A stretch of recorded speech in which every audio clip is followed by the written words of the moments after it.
Hello everyone, আমার একটা নতুন ব্লগে সবাইকে ওয়েলকাম। তোমরা কেমন আছো? আমি খুব ভালো আছি। তো অনেক দিন পর আজকে আবার তোমাদের সাথে দেখা। তো সকাল সকাল আমি ছেলেকে নিয়ে বসে পড়েছিলাম ওকে একটু খাওয়ানোর জন্য।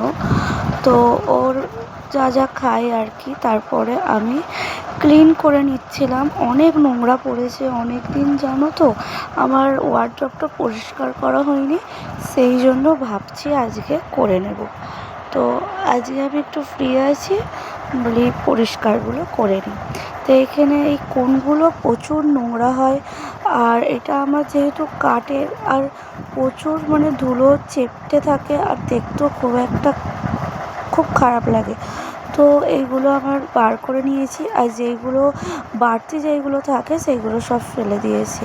তারপরে আমি আর কোনো ক্লিপ নিতে পারিনি। দেখো ঘরটাকে ভালো করে পরিষ্কার করে নিলাম, আর এইগুলো যা যা রাখার যেইগুলো জিনিস সেইগুলো রেখেছি, আর যেইগুলো ফেলার মানে নোংরা প্রচুর হয়েছিল সেইগুলো ফেলে দিয়েছি।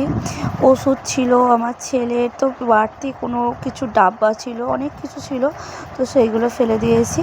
তো এইখানে ভালো করে গুছিয়ে নিয়েছিলাম। তোমরা কেমন লাগছে অবশ্যই বলো আমাকে কমেন্ট করে, আর কোথা থেকে কারা দেখছো আমাকে অবশ্যই জানিও। তো দেখতে থাকো আমার পুরো ব্লগটা, তো আশা করি ভালো লাগবে। তো আকাশটা অনেকটা মেঘলা হয়েছিল, ভাবছিলাম হয়তো বৃষ্টি আসবে। দেখো প্রচণ্ড কালো হয়ে গেছে। তো তারপরে দুপুরে আমি আমার ছেলেকে স্নান করিয়ে ভাত খেতে বসে পড়লাম। তো ও একটু শুকনো শুকনো খাবারই বেশি ভালো লাগে, ও আবার ডাল ভালোবাসে না। তো এইখানে সব বাচ্চারাই করে, তো ফোন ছাড়া খায় না বেশিরভাগই। তো আমি ওকে ফোন দেখিয়ে কথা বলতে বলতে খাইয়ে দিলাম। তারপরেই দেখো জোরে বৃষ্টি চলে আসলো, প্রচণ্ড জোরে বৃষ্টি হচ্ছিল। তো প্রথমে তো টিপটিপ করে বৃষ্টি হলো, তো এই ক্লিপটা তারপরে তোমরা দেখতে পারবে যে প্রচণ্ড জোরে বৃষ্টি হচ্ছে। আর আমার এখানে একটা ফেস প্যাক ইউজ করছিলাম, তো গুড ওয়াইফসের খুবই ভালো ফেস প্যাকটা। আর এইখানে আমার কাকারা দিয়ে গিয়েছিল আখ, ওদের যেহেতু আখ গাছ আছে, তো গাছটাকে কেটেছিল আর যেটা আখ হয়েছে একটু দিয়েছিল। এই দেখো বলছিলাম না প্রচণ্ড বৃষ্টি চলে এসছে, বৃষ্টিটা দেখো খালি। তোমাদের ওখানে কি বৃষ্টি হয়েছে অবশ্যই জানিও কিন্তু। রাস্তা পুরো ভিজে গিয়েছে, প্রথমে তো অল্প হচ্ছিল বুঝতে পারছিলাম না, তারপরে খুব জোরে চলে এসছে, ঝাপটা আসছিল, ওই জন্য আমি গেটটা দিয়ে দিলাম। তো কারেন্ট ছিল না, কিছু আধ ঘন্টার মতো আমাদের এখানে কারেন্ট চলে গিয়েছিল। এখানে আমি চিকেন রান্না একটু ছিল আগের দিনের, মাইক্রো ওভেনে গরম করে নিয়েছিলাম। কারেন্ট ছাড়া তো গরম করা যাবে না, ওই জন্য কারেন্ট আসার পরে আমি গরম করে নিলাম। তো প্রচণ্ড গরম বাটিটা দিয়েছিলাম, তো প্রচণ্ড আমি ধরতেও পারছিলাম না।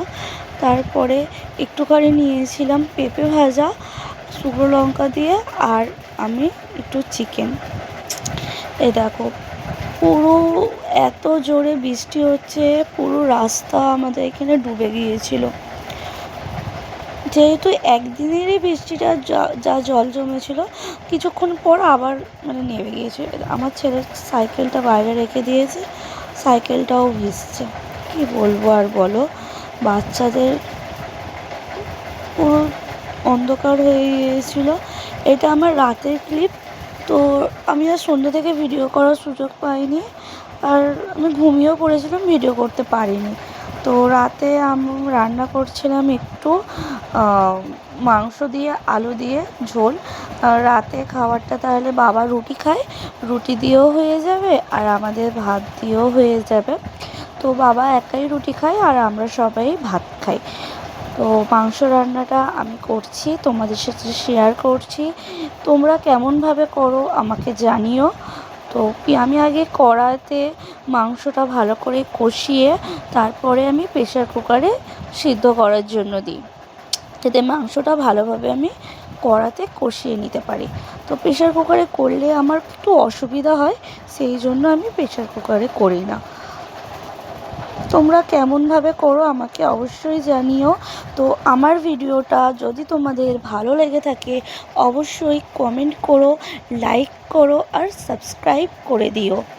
তো পুরোটা ভিডিওটা আশা করি দেখছো তোমরা, ভালো লাগবে আশা করি। তো তোমাদের সাথে অনেক দিন পর আমি সামনে এলাম।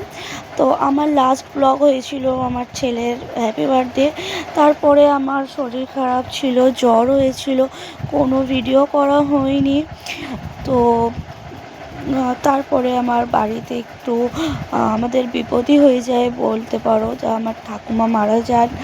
তো সেই জন্য আর কোনো মন মানসিকতাও সেরকম ভালো ছিল না, সেই জন্য আমি ভিডিও করতে পারিনি। তোমাদের সাথে কথা বলতে বলতে আমার পেঁয়াজটা লাল করা হয়ে গেল। তো পেঁয়াজ লাল করার পর যা যা মশলা লাগে আর কি, শুকনো লঙ্কা, নুন, হলুদ একটুখানি ভালো করে কষিয়ে মাংসগুলো দিয়ে দিলাম। মাংসগুলো ভালো করে কষা হয়ে গেলে তাতে পরিমাণ মতো জল দেব। তো তোমরা কেমনভাবে করো আমাকে জানিও। তো আমি আমার সিম্পলভাবেই করি, সেটাই তোমাদের সাথে শেয়ার করছি। আর তোমাদের সাথে শেয়ার করতে আমার প্রচণ্ড ভালো লাগে। আর ভিডিওগুলো আমার বলতে পারো যে নেশার মতো পরিণত হয়েছে। একদিন না করলে মনে হয় যেন কিছু একটা করিনি। সেই জন্য আমার অনেক ক্লিপ নেওয়া থাকে, কিন্তু হয় না যে ভালো লাগছে না, থাক পরে দেবো, এই করে করে আর দেওয়া হয় না। এবারে ঠিক করেছি প্রত্যেক দিনের ভিডিও প্রত্যেক দিনই মানে পোস্ট করার চেষ্টা করব। তো তোমরা আমাকে সাপোর্ট করো। তোমাদের সাপোর্ট ছাড়া তো আমার কিছু পসিবল না, ভিডিওগুলো মানে মোটিভেট পাবো না, সেই জন্যই।